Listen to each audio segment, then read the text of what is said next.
আওয়ামী লীগ জাতীয় পার্টির সহ জোটভুক্ত গণহত্যাকারী ১৪ দলের নিবন্ধনের বাতিলের দাবিতে প্রধান নির্বাচন কমিশনারের কাছে স্মারকলিপি দিয়েছেন গণ অধিকার পরিষদ। সোমবার দুপুরে আগারগাঁও নির্বাচন ভবনে গণ অধিকার পরিষদের সাধারণ সম্পাদক রাশেদ খানের নেতৃত্বে ৫ থেকে ৬ জনের একটি প্রতিনিধি দল প্রধান নির্বাচন কমিশনারের সাথে দেখা করেন। গণ অধিকার পরিষদের মুখপাত্র সে সময় ওই স্মারকলিপি পড়ে শোনান। তিনি বলেন, একটি গণতান্ত্রিক রাষ্ট্রে ৩টি নির্বাচনে জনগণকে ভোট দিতে না দেয়া, ব্যাংক লুট সহ বিগত ১৬ বছরে তারা গুম, নির্যাতন, দুর্নীতি করেছে। তার জন্য আওয়ামী লীগ জাতীয় পার্টির সহ ১৪ দল নিবন্ধন বাতিলের দাবি জানান তারা।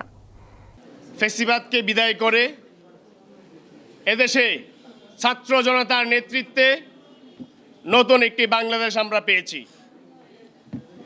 এই নতুন বাংলাদেশ পাওয়ার আগে শেখ হাসিনা যে ফ্যাসিস্ট হয়েছিল,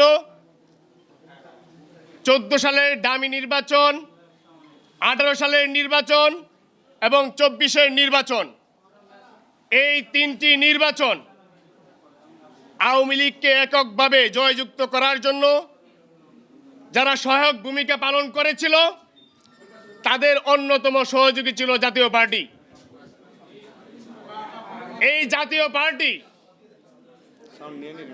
যাতে কোনোভাবেই আগামী দিনে বাংলাদেশে রাজনীতি করার সুযোগ না পায় এবং তাদের নিবন্ধন বাতিল করা হয়, এই জন্যই গণ অধিকার পরিষদের পক্ষ থেকে আজকে প্রধান নির্বাচন কমিশন বরাবর আমরা একটি লিখিত আবেদন দিচ্ছি।